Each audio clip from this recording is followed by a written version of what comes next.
Hi everyone. I just want to give you an update of just what God has been doing in my life and the ways that He's been pushing me, growing me, and just like capturing me with His love.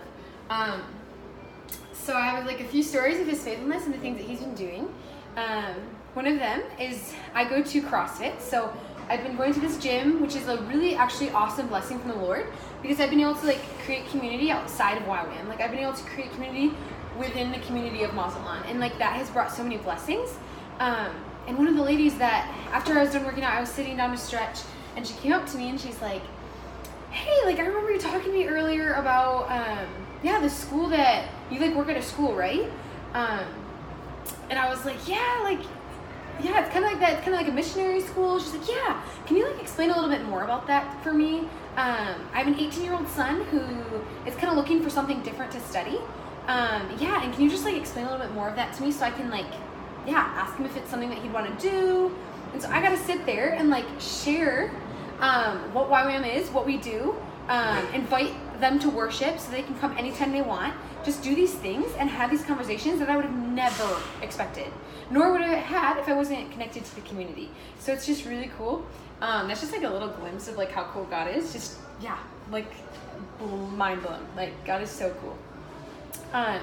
Another cool story with like in the community, last night my best friend Virginia and I, we went to church, and so we took an Uber, and what happened is like we were just chatting with her, and I saw a cross, so I was like, "Hey, like are you a Christian? Like are you?" She's like, "No." I'm like, "Well, are you a Catholic?"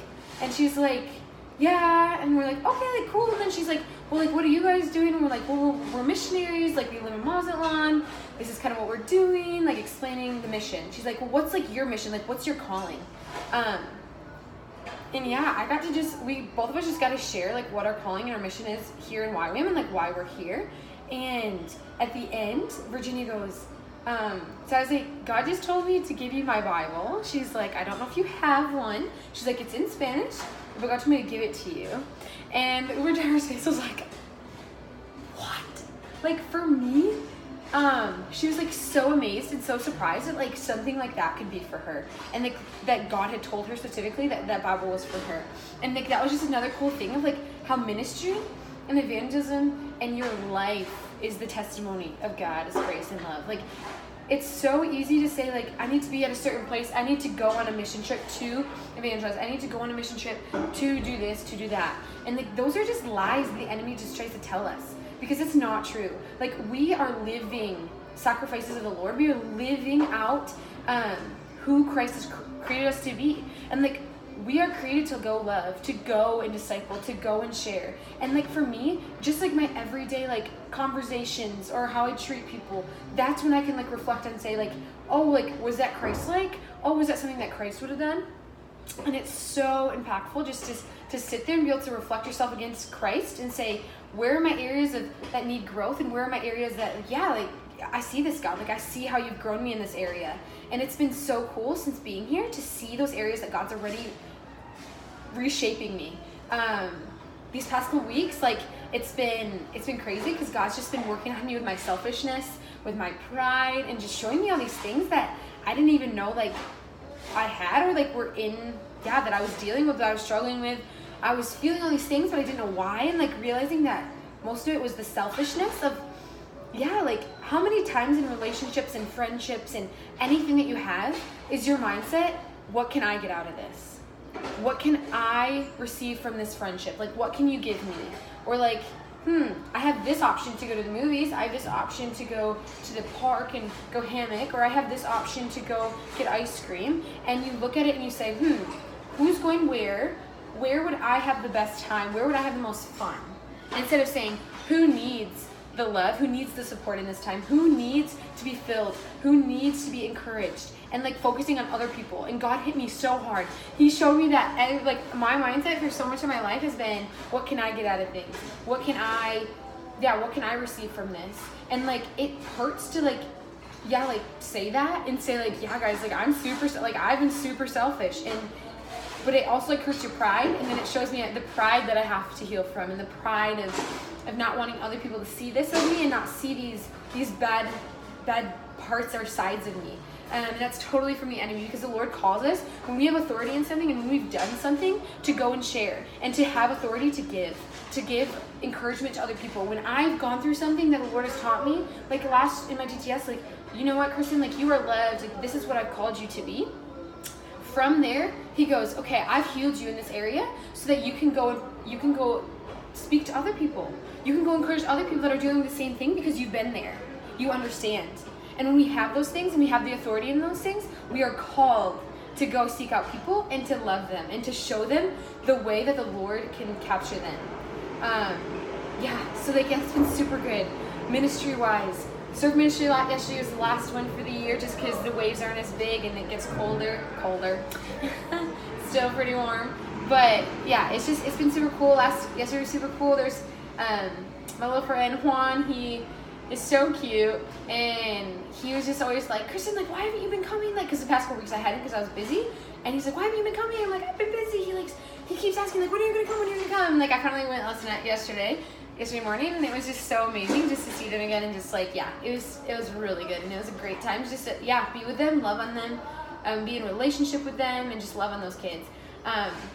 Soccer ministry has been so fun. Something I've realized is, like, the longer you're there, the more impact, like, you can have in the community, and the more, like, once you have those relationships, there's more trust, there's more understanding, and the kids can see the way that we treat each other, the way that we talk, and then they can, like, kind of reflect that as well, which has been such an amazing thing.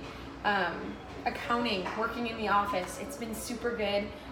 There's been times where I'm just like, oh, like, I don't want to sit in the office, but it's like I've been looking deeper into things that I never would have if I wasn't in accounting, and like seeing the blessings of, okay, like, yeah, like, I get to do all these things, and I get to be in an area that pushes me, that challenges me, that teaches me how to be a servant, that teaches me how to be more organized, that teaches me so many things that I can actually, like, bring into my spiritual life and say, like, okay, Kristen, like, if you're unorganized in this area, like, how are you unorganized in your spiritual life? And, like, how are you disciplined, and how are you not disciplined? And, like, what are the ways that you can better, like, prioritize your time, and, like, all these things. So God's been showing me a lot through it, and it's been getting better. Like, every day it's been better. And I love my coworkers, so that's super awesome. Like, I just want to say, like, encourage you guys just to realize that, like, wherever you are, if you're a stay-at-home mom, if you're stay-at-home dad, if you work every day, if you work all the time, if you work part-time, no matter what you do, if you're in school, if you're literally working and you're a teenager, if anything, like, God just wants to, like, remind you and capture your heart and just say, your life is a living example. That it doesn't have to be later that you decide to, like, follow Christ or follow these other ways, but, like, every conversation you have can have an impact for the kingdom. And everything you say and every way you act has an impact towards the kingdom. And I just want to encourage you guys just to tell you that, like, there's so much, like, unexpected blessings that come from the Lord when you say yes, and when you do these things that are at first really difficult and challenging, but God just blows you away. The cool testimony is that I've been doing morning worship with my friend Josh and Gertie. They have a house. They actually just moved into a bigger house because there's just so many people. We have, like, 20 people every morning that come into their house at, like, they sometimes start at 4:30. I usually come at 5:30. But we just, like, have a great time just to, like, have quiet time and just be in the Lord, but also be in, like, community while we're seeking the Lord. And they just moved, so we had, like, a party for the first day, and we got to go through each room in the house and just pray the Holy Spirit over that house and just, like, pray into that. Because they're a home of, like, community, and they're a home of, like, receiving people in, which is really awesome. And right now they actually have a mission builder with them right now, which it just means a volunteer. So she's volunteering in the kitchen, and I'm so excited because she is actually going to come into the January DTS, but also she got baptized on Friday, and she wanted me, Josh and Gertie, to go in with her and baptize her. So I got to be a part of a baptism, and just, like, wow, like, God is so cool, and God does so many amazing things. And, like, I just want to say thank you guys for keeping in contact, and thank you for your support, because you guys keep me going, you guys keep me encouraged, you're blessing me financially, you're blessing me spiritually, you're blessing me with, like, all your prayers, and that's what keeps me going. And I just want to show you that, like, yeah, I'm doing great, guys. Like, there are things that are frustrating, that are hard, that I'm going through, that I'm like, oh, like, I'm frustrated, God, like this doesn't make sense. But it's like to a point of just saying that I know without a shadow of a doubt, like this is where the Lord has called me. This is where He's called me, and I'm supposed to be here. Which is incredible, you know, just to know that you're in a place where you're supposed to be, that you're called to this place. So I just want to say I love you guys so much. And yeah, I just want to, I cannot say thank you enough. So yeah, love you guys, and I hope that you have a great week, and that you ask the Lord in which way can you be His light this week, and like what way can you take the gifts that He's given you to share His light with others, whether it be just buying a coffee for someone, whether it just being texting someone and saying, hey, like thinking about you, praying for you, saying a verse, like just doing something just to just share His love with other people. So thank you so much, and yeah, let me know if you have any questions, or yeah, have a great day. See you guys.